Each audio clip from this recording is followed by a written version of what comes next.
What is up, guys? McIntyre here. I'm bringing you another meta slash favorite picks breakdown for Towers of Doom. I actually have decided today that I'm going to do these every Monday, and I'm going to call them Meta Mondays. So every Monday, I'll come out with a new meta for a new map. When I get done with all the maps, I'll start talking about particular strategy within maps, maybe certain compositions or whatnot. But for now, every Monday, I'm going to be looking to bring you guys one of these videos. And today, we're going to be doing Towers of Doom. I also am going to try this in a art program so that I can kind of create some shapes and whatnot to describe rotations and places that you want to be team fighting and whatnot within a team fight, or just like for certain objectives. So this is going to be a little bit different as well. Let me know what you guys think about this kind of way of making the video, and we'll just kind of we'll start right into it. So the three things that I like talking about in these videos are the strategy of the map, the meta of the map, and my favorite picks of the map, right? So hopping right into the first category is the strategy of Towers of Doom. So Towers of Doom is a map where you actually don't have to core the enemy. Instead, you are trying to capture the shrines, which are the 3 or 4 yellow circles on the map. And by capturing them, you shoot damage at the enemy's core, which has a total of 40 health, depending on how many keeps you control. So by default, you have 4 if you control all 3 of your keeps plus your core. If you take an enemy's, you would control 5 and they would control 3. So vice versa, yeah.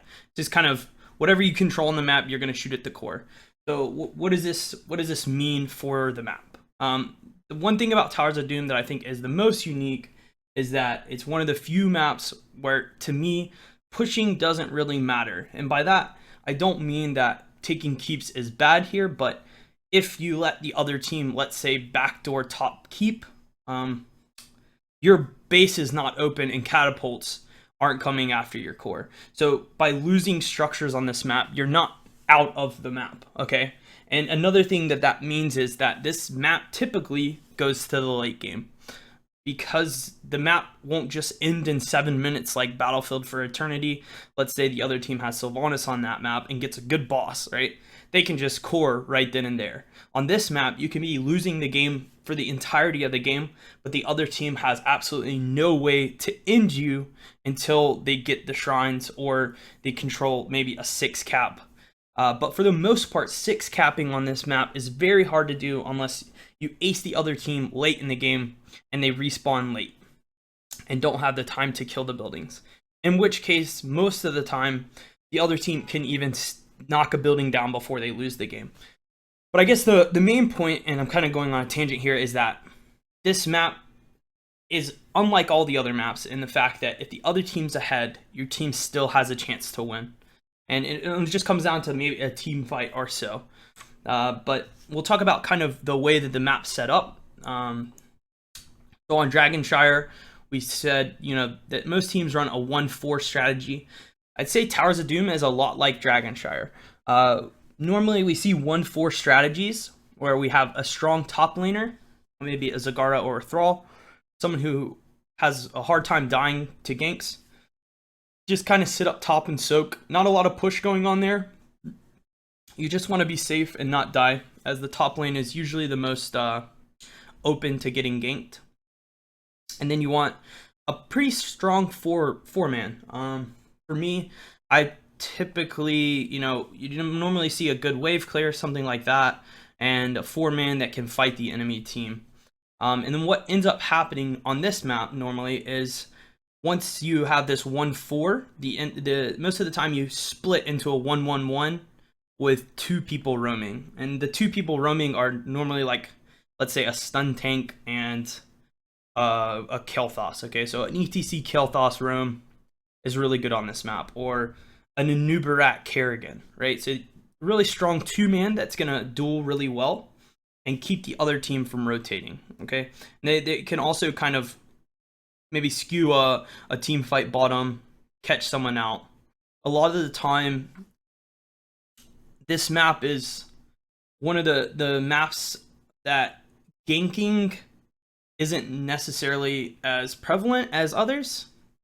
It's more about zoning and getting camp control and just pushing and just making sure all your lanes are pressuring the enemy team so that when the shrine phase comes, your team is ready to set up on shrines and is in position for the shrine. So talking about the shrines, the two most important shrine phases of this map, in my opinion, are the first and fifth shrine. And the reason for that is when the 3 shrines spawn. And a lot of teams and a lot of players just most of the time have no idea how to handle a 3 shrine spawn. And for me, I've always prioritized 2 shrines and then giving the other team 1 shrine, okay? A lot of people get greedy and a lot of players prioritize different shrines. It really depends on your team composition. My only thing is, let's say this team is on this left side, okay? And you're trying to invade from here, right? A lot of the time, because they have a keep here and they have wells kind of in here, they can just keep hitting you from these sides.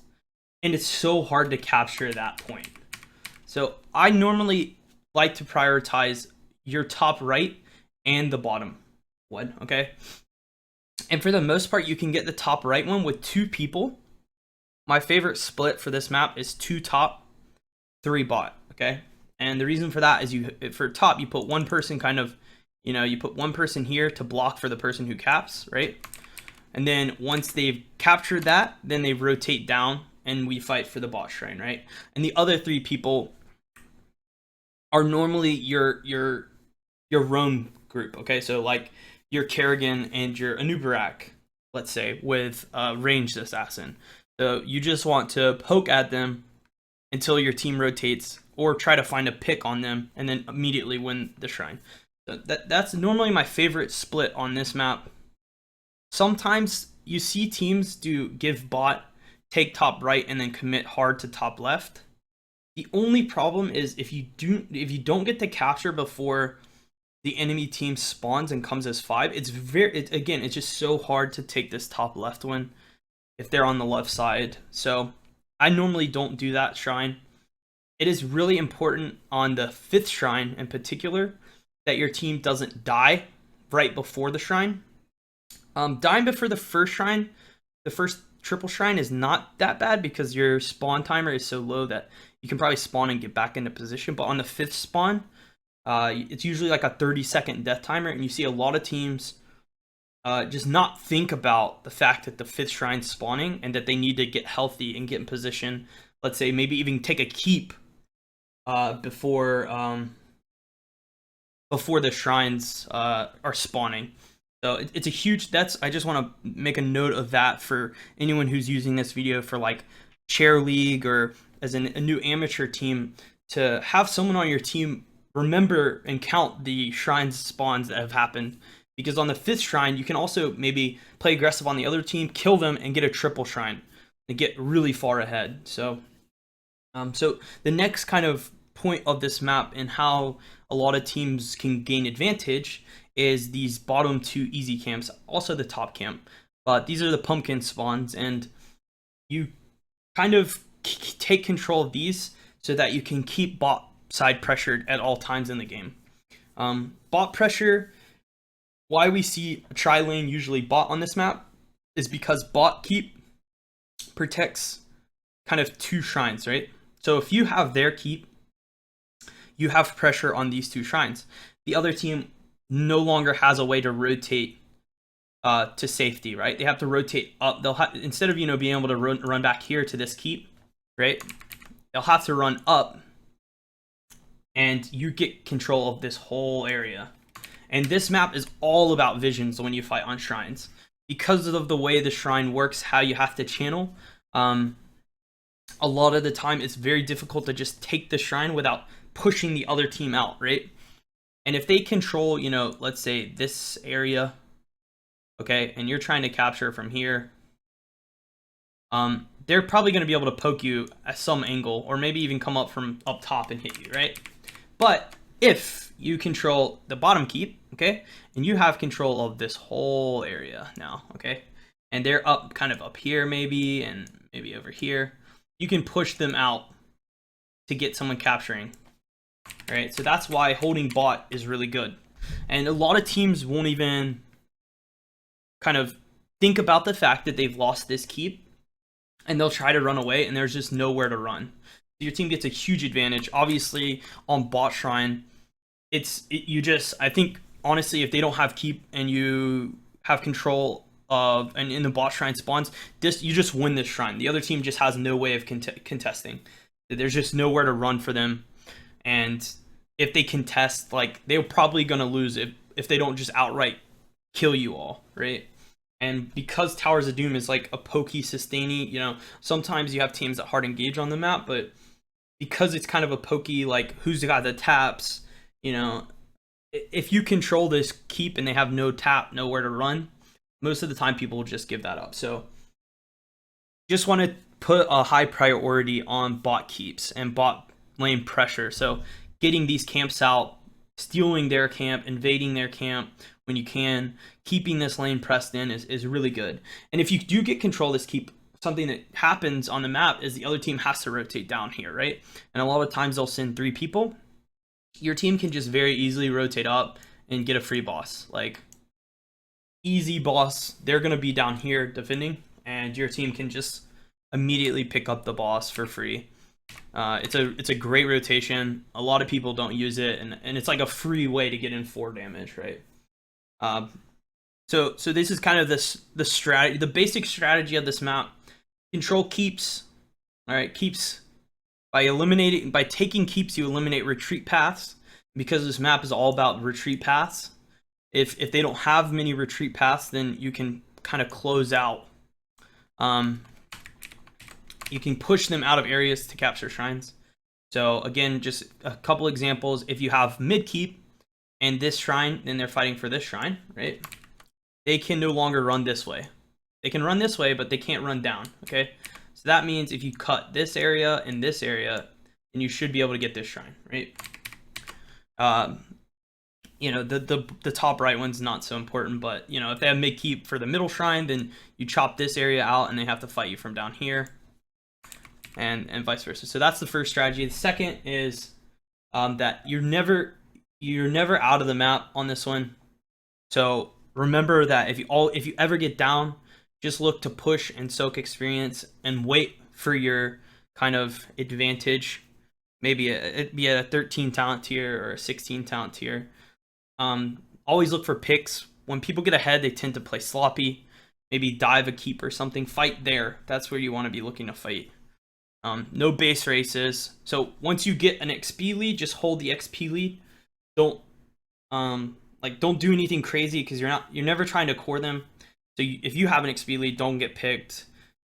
Just play really safe. Just hold your experience lead and just continue to get shrines one at a time. You can even trade 1-for-1s. It's not so important. On the 5 shrines, which is the 1st and 5th shrine, always prioritize 2 over 1, right? We want to trade at an advantage. So sack 1, take 1, fight for 1, right? It's normally the strategy for me. Those are again the main strategies, and then the actual laning phase, we have normally a 1-4 that breaks into a 1-1-1 with a 2-man room. That's the layout of the map. So the next thing that I want to talk about in this video is the meta of the map. Now that you kind of have a basic idea of what we're trying to do on the map, I want to talk about like what pro players and competitive players are looking to pick on this map to kind of get the most value out of it. So the first is a strong top laner. Again, I talked about this earlier, but strong top laner that's hard to gank. Hard to gank is the most important part. A lot of times players and teams tend to rotate their 2-man up top. So let's say I'm Zagara and I'm pushing this way, okay? If I get ganked from behind, okay, I'm not going to be able to live there, right? Which is a lot of time why you don't normally push the top lane at all. You just soak it. So you want to have like, let's say you are Zagar, you want to have a creep here, which is why she's good, because she can creep so much and get so much advantage of vision. Creep here even. Right, so now if they rotate to gank me, I'm safe and I don't die, and they've wasted resources. Same with like Thrall. Let's say you get ganked as Thrall, you can, Wind Fury and Wolf away. This is why sometimes you see on this map like Tassadar's top lane, Sylvanas', Falstads, picks that are usually have some sort of mobility that if they are to get ganked, they'll be able to get away, or have some tool like Zagara or Lunara to apply some vision so that if they get ganked, they won't die. A lot of teams, like I said, prioritize ganking top lane. So if you're top, just play passive, just get soaked. Don't push, just soak. The second one is that your 4-man wants to have at least one form of wave clear.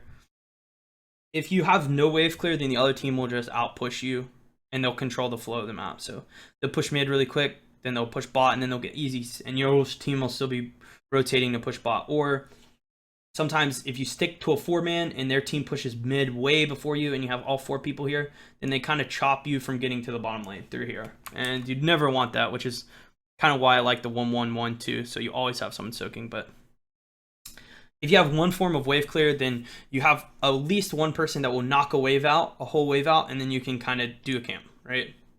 If you have slow wave clear, it's going to be harder to get camps out. Talking about camps too, you usually want to have at least one jungler on this map. A jungler would be someone like Greymane, Sonya, Kerrigan, Zagara, Sylvanas, somebody that can just put out. Even Jaina is a pretty decent jungler. Not even a jungler, but someone that just has lots of burst high damage, right? Someone that can do a camp quickly, so that if the other team shows up, you're not just sitting there stuck doing the camp.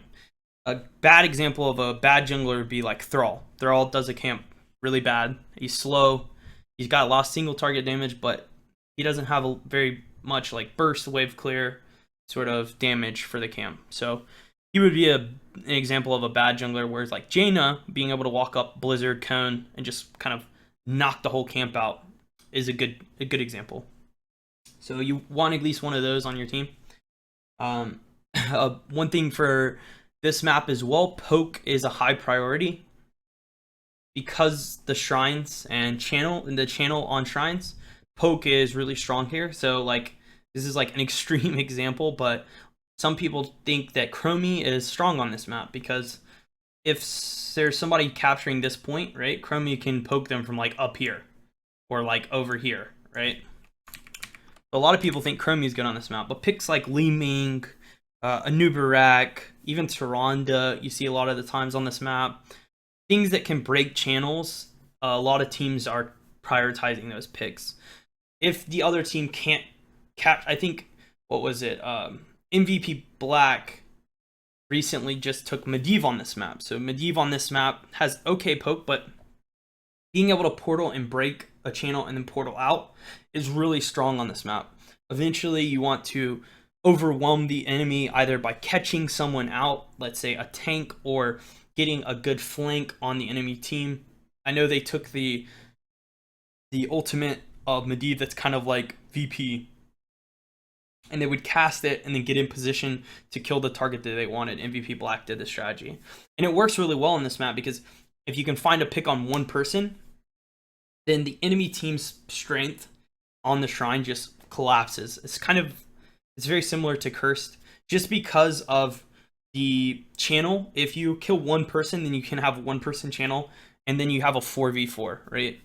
So that's why, to me, poke is good on this. As long as the other team can't channel, you can eventually poke them out and then get that kill that pushes you to get the shrine. The second is mobility is really good on this map, and by mobility I mean heroes like Muradin Leap, Anubarak Dig, Tyrael Sword, Falstad E, Li Ming E. There's tons of walls on this map that blinking over gives you a lot of safety, right? So mobility is really good, as well as utility.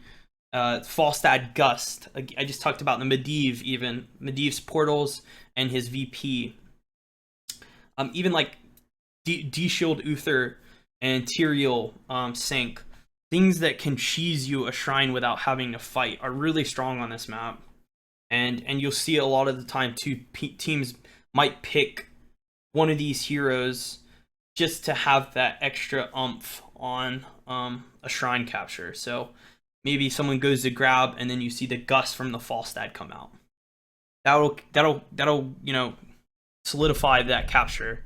Or the Medivh pick I saw with MVP block, someone would capture, and then Medivh would throw his wave and stasis the enemy, so they can't stop the channel from happening. Like, another cool thing is D-Shield on Uther. You see it all the time. If the person gets a good couple second channel, D-Shield comes out, the capture happens. So these are all really cool picks on this map, and things that you'll see a lot of teams prioritize when playing Towers of Doom. The last is globals. So globals, which I'm gonna bring up Falstad again. Wow, Falstad's really good, guys. Who would have known? Globals are good on this map because you can soak off lanes and gain XP advantage and still get to the shrine to fight. So if you have Falstad on this map, he doesn't have to rotate because the map's small enough that if he knocks this wave out, he can fly down and still be there for the shrine.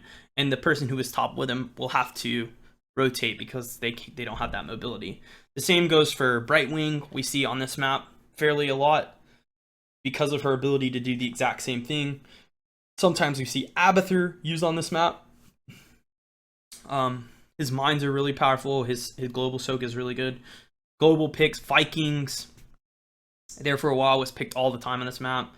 Just being able to soak all the lanes and then have your 4-man kind of roam around and control the map is powerful. So global is powerful, right? If you have a 4-man rotating in Brightwings in the solo, and they fight your 4-man 4v4, and Brightwing blinks in, that's a 4v5. That's good, right? That's really good on this map. So that's the other meta pick that you'll see a lot of the time on this map. So that's kind of the meta of the map. Lots of poke, lots of mobility, lots of utility. Because there's no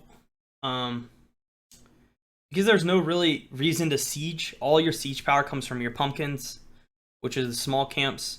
A lot of times people don't draft very good push comps. Sometimes they will. They'll cheese with this Gara and just take Nidus Worm and push top. Then that's another global, I guess. I was just talking about globals, but they'll push top, wave in, and then they'll Nidus down bot. So sometimes you see that, but you don't really see let's push really hard with Sylvanas and then we can core them, because the whole shrine mechanic and not being able to pressure core.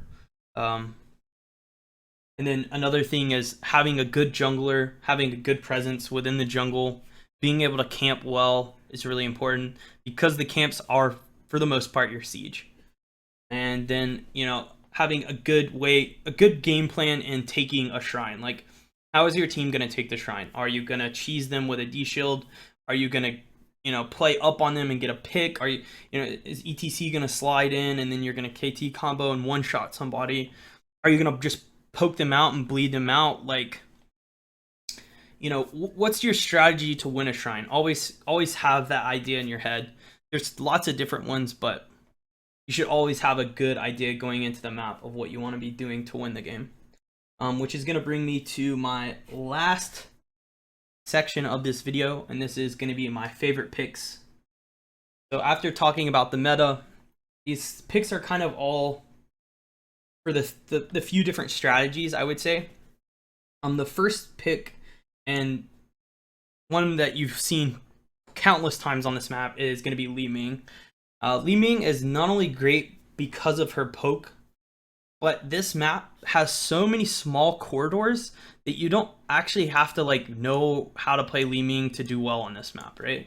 So if you're if you're fighting them on this top left, or let's just say the middle one. The middle one's the best example. Okay, and they're coming from over here, okay, and you're Li Ming.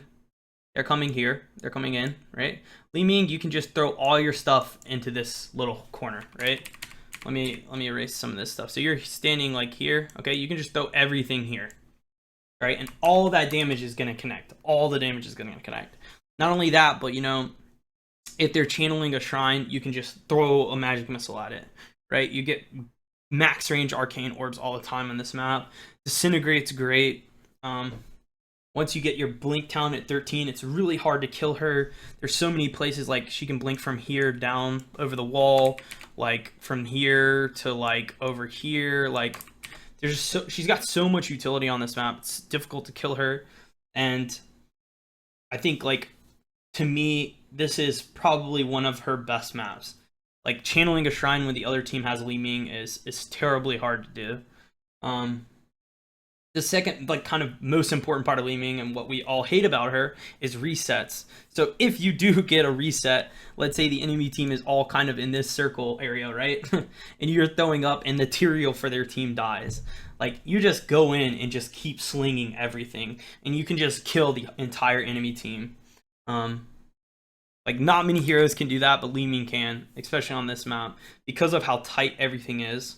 One reset is terrible to happen against you, and I've had it happen with me, and I'm sure you guys have seen it where Li Ming just pops off on this map and it ends up winning you a shrine. I know, yeah, it's happened so many times. So Li Ming is my first favorite pick for this map. If you can get her, player, she's awesome. My second favorite pick, and this is going to be an interesting one, but is going to be Brightwing, actually. So I like Brightwing on this map because of the global soak and the AoE sustain. Okay. For me, Brightwing on this map also takes Emerald Wind, and you go like full dust build, like, or not full dust build, full like your passive, the mist build. Sorry. And you just kind of sit around your team and heal everybody up. And so because this map's a bit slower, like, Brightwing actually gets value doing this. If the other team hard engages, then you can Emerald Wind and reset. All right. The other thing that Emerald Wind does is it allows you to, like I was talking about before with utility ultimates, let's say the other team is coming in from here and you're channeling down here, Brightwing can walk up Emerald and make the play to zone them out from capturing, or from breaking the shrine capture. So I really like that a lot about her. She's also great at soaking top and then blinking in for 4v5s. I find her to be really powerful there. Also, not having used mana to sustain is really good. A lot of times you find yourself in just a standoff with the enemy team where neither team is winning, kind of, and you're just waiting until something happens. And Brightwing's like great at that moment because she just stands there and heals all of her team up, and doesn't have to, again, use mana at all. Her Q's really good at breaking the channels. Her poly can work well against, like, let's say Greymanes and stuff like that, or Li Mings even. If Li Ming blinks in to try to reset, you can poly and then kill Li Ming super quick. Everything about her, I think, is just really strong on this map. One of the few maps where I would say Brightwing is a good pick. So I really like her here, and she's going to be my favorite support pick for this map currently. And then my favorite tank pick is going to be Tyrael.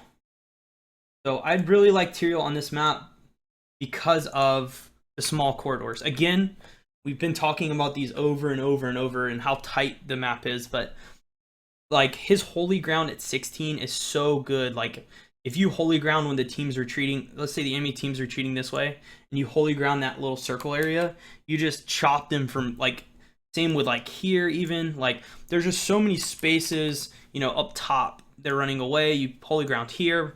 There's so many places on this map. Like, I can just draw circles for days of where the holy ground just gets value. And the other team can't rotate or get away from your team from hitting them, and vice versa, chase you through the holy grounds. To me, he's just a great pick on this map. It's hard to kill because of his sword. He can sword over like all the objects on this map. He gets great sync value. So all the circles that I just showed for holy ground, it's the same for sync. Your team can kind of cluster up and go for somebody and then sink on a corridor. So all the stuff that they're throwing at you just goes nil. And he's an awesome enabler hero on this map. So like Tyrael Kerrigan on this map is really strong, and a lot of people like playing that combo because Tyrael can catch somebody out for Kerrigan. Kerrigan jumps in and he sinks, and they can kill that person, right? Or he speeds up the gray main, or he's just a great utility hero. And again, talking about the utility of his ultimate, he can also sink for captures. I've done that plenty of times in tournaments and scrims. I'm sure you guys have seen it in tournament before too. It's just a great mechanic. I'd say Tyrael is a tier 1 warrior on this map, and somebody that you should practice and utilize for Towers of Doom. So that is going to be my 3 topics that I want to talk about today, guys. Strategy, meta, and favorite picks on this map. Hopefully you've learned something new. Again, I'm going to be trying to do these every Monday. We'll just say it's Meta Monday. And again, when I finish the maps, I'll start talking about in-depth strategy within each map for certain compositions. Hopefully you guys have enjoyed the video today. Please make sure to throw a like on the video if you did enjoy it, and a subscribe on my YouTube channel if you're liking what I've been doing recently. I'm trying my best to upload videos every single day. I've had a lot of free time. I actually enjoy it a lot making these YouTube videos, so I hope you guys have also enjoyed them as well. You can also check out my Twitter and Twitch, which will both be located below in my YouTube description. I try to stream every day. Some days I don't, but I do try to stream every day, and I'm pretty active on my Twitter. I think that about does it for me today. I appreciate you guys for hanging out. Hopefully you've learned a lot from this video, and you continue to press forward in your Hero League, Team League, Chair League, whatever you're doing, and continue to grow as players. That's what's most important to me. So again, cheers guys. Thanks a lot, and I'll see you all next video. All right, cheers.